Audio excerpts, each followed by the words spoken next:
Hello friends, I am Dr. Kuldeep Mohadikar.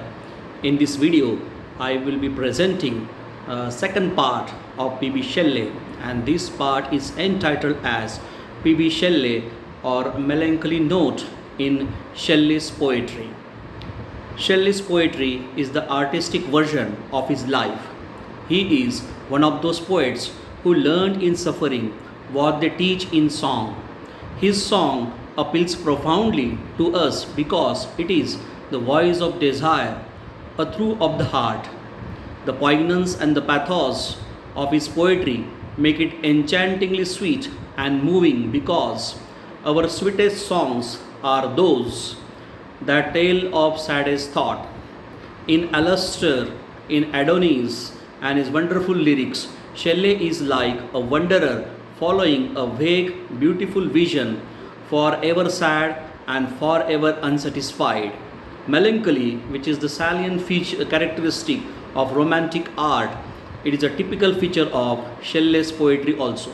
He is the most pessimistic of English poets, the singer of endless sorrows, but at the same time, we must not forget that whenever Shelley thinks of the future of mankind, he is full of hope and optimism. Hence, it can be said unhesitatingly that his poetry presents a blending of pessimism and optimism. Shelley's despair was a part and parcel of his temperamental makeup. His melancholy was constitutional rather than a matter of external circumstances. It did not originate in any personal disappointment in particular.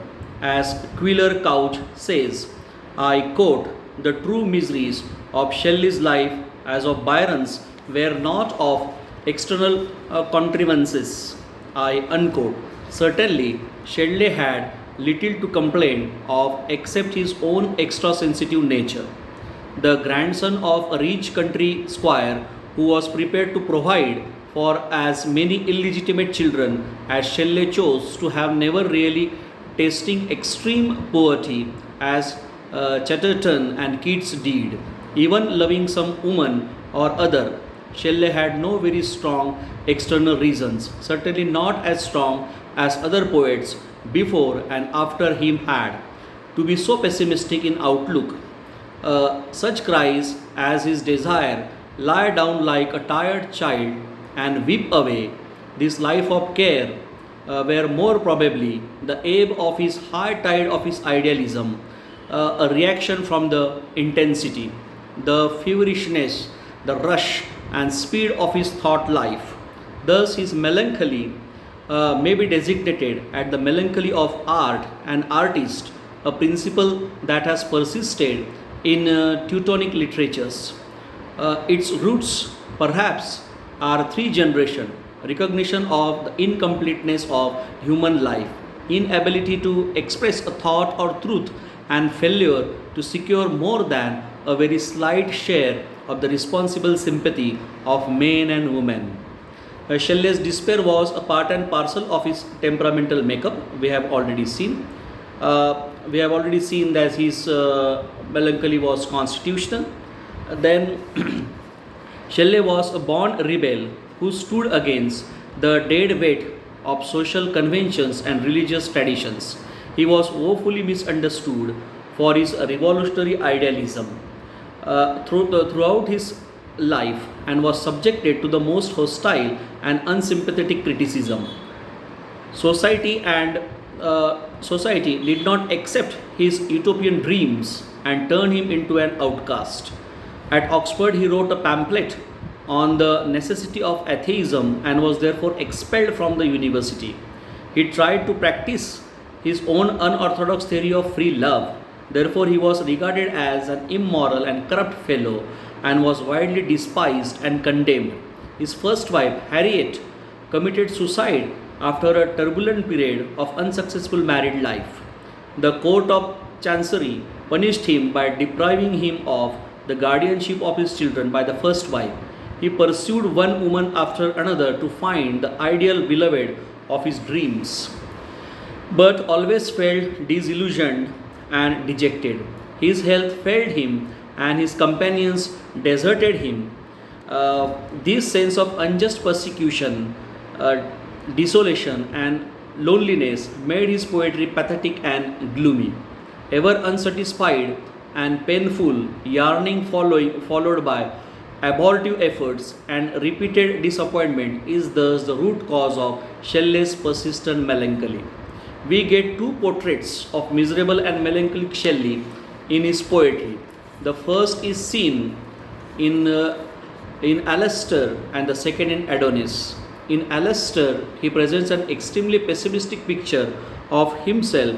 I quote, "There was a poet whose untimely tomb no human hands with pious reverence reared, but the charmed eddies of autumnal winds build over mouldering bones a pyramid of mouldering leaves in the vast wilderness.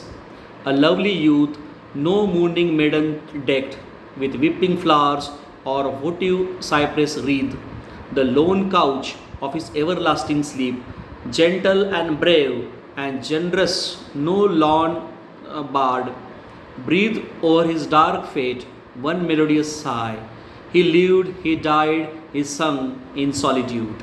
I unquote. In Adonis, describing the mourners, Shelley presents himself as a gloomy, sad figure. I quote, "Midst others of less note came one frail form, a phantom among men, companionless as the last cloud of an expiring storm, whose thunder is its knell. And furthermore, his head was bound with pansies overblown, and faded violets white and pied and blue." I unquote. The symbolic description of his appearance and the epithets that he has used in Adonis to depict his wretched plight touch our heart. A dying lamp, a falling shower, a breaking billow, a love in desolation masked, neglected apart, a power girt round with weakness, one frail form, a phantom among men, companionless, as the last cloud of an expiring storm, whose thunder is its knell. A herd abandoned deer struck by the hunter's dart, a withering flower. All this symbolic description tells his appearance and epithets which he has used in Adonis, and shows the wretched plight and melancholic side of Shelley. In his lyric, Shelley gives expression to the mood of melancholy and despair overwhelming his life. The feelings of disappointment and sorrow burst forth from his heart, as for example in stanzas written in dejection near Naples. I quote, "Alas, I have nor hope nor health, nor peace within, nor calm around, nor that content surpassing wealth the sage in meditation found, and walked with inward glory crowned, nor fame, nor power, nor love, nor leisure, others I see whom these surround, smiling they live and call life pleasure. To me that cup has been dealt in another measure. In remembrance too, Shelley says, life for a bridal bed, roses for a matron's head, violets for a maiden head, pansies that my flowers be." I unquote. His poem, O World, O Life, O Time, breathes a sense of emptiness which the poet felt in his life. I quote, "O world, O life, O time, on whose last steps I climb, trembling at that where I had stood before, when will return the glory of your prime? No more, oh, never more, out of the day and night, a joy has taken flight. Fresh spring and summer and winter hoar move my faint heart with grief, but with delight no more, oh, never more. And yet on the other hand, misery we have known each other, like a sister and a brother, living in the same lone home. Many years we must live some, however our ages yet to come." I unquote. In the Ode to the West Wind, he speaks of his personal life as one of sorrow and despair.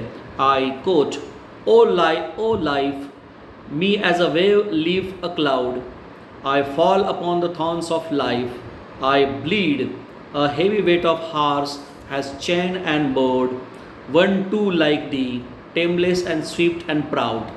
I unquote. Often Shelley expresses his desire for death, and he expresses it in a more painful way than Keats ever did. In stanzas written in dejection near Naples, he gives vent to his feelings in these respective touchingly lines. I quote, I could lie down like a tired child and weep away the life of a care which I have borne and it must bear, till death like sleep might steal on me. I unquote. Towards the close of Adonis, the picture of the poet's bark passing through the storm is painted in a vein of pathos and despair. I quote, my spirit's bark is driven far from the shore, far from the trembling throng, whose sails were never to the tempest given. The many earth and sphered skies are raven. I am borne darkly, fearfully afar. I unquote. It will be wrong to call Shelley a mere pessimist. He is also an optimist. In speaking of his own life, his tone is extremely pessimistic, but whenever he writes about the regeneration of mankind, he is full of hope and enthusiasm. His poetry is not merely a cry of despair, it is also a magnificent expression of robust hope. He is pessimistic about his own self and about his own condition, but he is sanguine about the fate of humanity. He has a clear and sublime version of the hope of humankind. He wishes to see the world freed from all the enslavements of the brain and from the sloth that besets the heart and the imagination. He imagines an age of mental light, law of love, and beauty for its principle. He has unshakable faith in the future regeneration of mankind, as he says in Ode to the West Wind. I quote, O wind, if winter comes, can spring be far behind? I unquote. In Hellas, the poet is optimistic about human, at last, the poet is optimistic about human regeneration. In the last chorus of Hellas, the poet announces the dawn of millennium, the birth of golden age. I quote, the world's great age begins anew, the golden years return, the earth doth like a snake renew, her winter weeds outworn. I unquote. So that was all from my side on Shelley's melancholic note. Thanks, friends.